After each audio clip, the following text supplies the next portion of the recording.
Hey, I'm Mark Still, and once upon a time, I was a reasonably fit recreational cyclist. For about 20 years, I rode my bike all the time. I loved it. But about 5 years ago, I started to ride less and less until about 2 years ago, I wasn't riding at all. And the consequences of not riding are obvious and a little bit grave. I'm as heavy as I've ever been at 234 pounds, which shouldn't stop anybody from riding a bike, but I also have some high blood pressure and other health problems that could be cured by getting back in shape. And I really miss it, and I want to get back to it. So this project, Rebuild Mark, is about getting me back on the bike. And we're going to use a gigantic event, Unbound Gravel 200, in a really short period of time, about 3 months, to see if we can make this happen. I think it's going to be fun, but I got a long way to go. So there's a lot to figure out between now and June 3rd.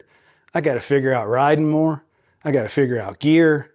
I got to figure out the logistics of getting to Kansas. I've even got to figure out how to get into Unbound Gravel because I'm not in right now. One important thing I have figured out is which bike I'll be riding. Here's a little clip from my new bike day at Alchemy Bikes in Golden, Colorado. When they heard about the Rebuild Mark project, they stepped right in and offered their beautiful Ronin carbon gravel bike to support me in this quest. Be sure to watch the full new bike day video for all the details on the bike.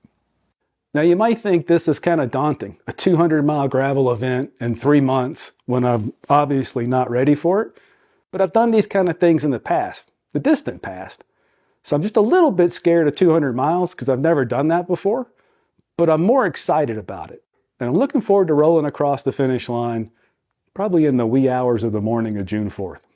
So you can help. Hold me accountable by following along on Strava and checking in here at Slow Guy on the Fast Ride. It's going to take all sorts of effort, so any encouragement or even making fun of me is going to go a long way to getting me to the end of that ride in Emporia, Kansas. And 3 months is not a lot of time, but it's time to rebuild Mark.